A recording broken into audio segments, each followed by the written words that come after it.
अस्सलाम वालेकुम, मैं हूं Sameera Faraz. Welcome back to my channel.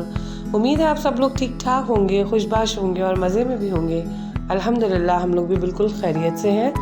और जैसा कि मैंने आपको अपने लास्ट व्लॉग में बताया था कि हम बहरिया टाउन से निकल गए थे और न्यू ईयर सेलिब्रेशन के बाद तकरीबन 1:30 बजे का वक्त था जब हम वहाँ से निकले थे।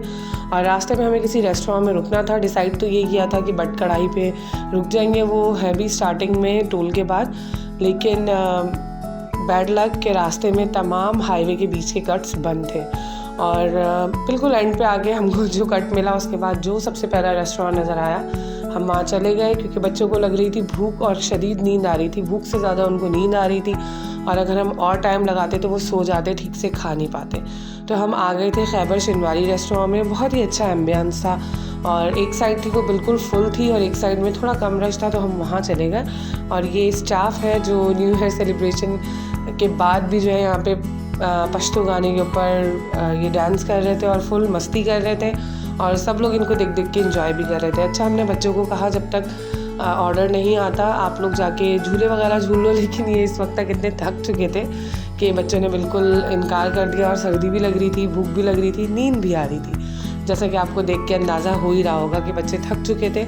और अब हम खाने का भी पूछ रहे थे तो इतना ज़्यादा ये इंटरेस्ट नहीं ले रहे थे। हमने खुद ही अपनी मर्ज़ी से डिसाइड किया कि हम ½ kg जो है वो कढ़ाई मंगा लेते हैं बोनलेस और ½ kg हांडी मंगा लेते हैं, क्योंकि हाजिक को हांडी बहुत ज़्यादा पसंद है। और मैं अब इनका मेन्यू कार्ड आपसे शेयर कर रही हूँ। बहुत अच्छा मेन्यू था, बस एक चीज़ की कंप्लेन थी कि यहाँ पर जैसे ये ढाबे बने हुए हैं, रास्ते में रेस्टोरेंट है लेकिन ढाबा स्टाइल ही है, तो इनमें जो दाल मिलती है या सब्ज़ी मिलती है वो बहुत ही डिफरेंट और टेस्टी होती है। और मेरे जैसे लोग जो गोश्त नहीं खाते या खाना नहीं पसंद करते तो उनके लिए बड़ी आसानी हो जाती है कि अगर एक डिश ऐसी भी आ जाए। लेकिन इनके पास कुछ भी वेजिटेरियन नहीं था सिवाय वेजिटेबल फ्राइड राइस के, जो मेरा बिल्कुल खाने का मूड नहीं था, क्योंकि वो बिल्कुल मुझे नहीं अच्छे लगते, फीके फीके से लगते हैं अगर उनके साथ कोई ऐसा सॉस ना हो या ग्रेवी ना हो। तो कोई वेजिटेरियन ग्रेवी नहीं थी उनके साथ, तो बस डिसाइड वही किया हमने कि मंगा लेते हैं कढ़ाई और हांडी। और मैंने भी थोड़ा थोड़ा सा ग्रेवी से लगा के खाने की ट्राई करी और खाया। पहले हमने मंगवा लिए थे फ्राइज़, क्योंकि बच्चों को बहुत ज़्यादा भूख लग रही थी और खाना आने में थोड़ा सा टाइम लगता है। यहाँ पर आपको पता है कि कढ़ाई वगैरह बनती है तो फिर आता है। फराज का और हाजिक का बहुत ज़्यादा दिल था कि वो लोग बलूची टिक्का खाएं, लेकिन बारबेक्यू के लिए ये 1 से 1.5 घंटे का टाइम रिक्वायर्ड था, यानी कि बन के आने में। कढ़ाई के लिए ½ एन आवर और बारबेक्यू के लिए 1 से 1.5 घंटा, क्योंकि बहुत ज़्यादा रश था। तो इस वजह से उन्होंने कहा कि अगर आप इतना वेट कर सकते हैं, इतना वेट नहीं कर सकते थे बच्चे, तो इस वजह से वो ड्रॉप कर दिया कि आइडिया कोई भी बारबेक्यू आइटम का, और हमने कढ़ाई और हांडी को ही मंगा लिया।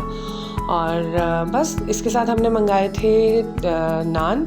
और कोयला कढ़ाई में जब भी हम खाते हैं ना तो उनके नान इतने टेस्टी होते हैं, हल्के हल्के से रोगनी होते हैं और इतने टेस्टी होते हैं कि 1-2 हम पैक करा के ले आते हैं अपने अगले दिन के नाश्ते के लिए।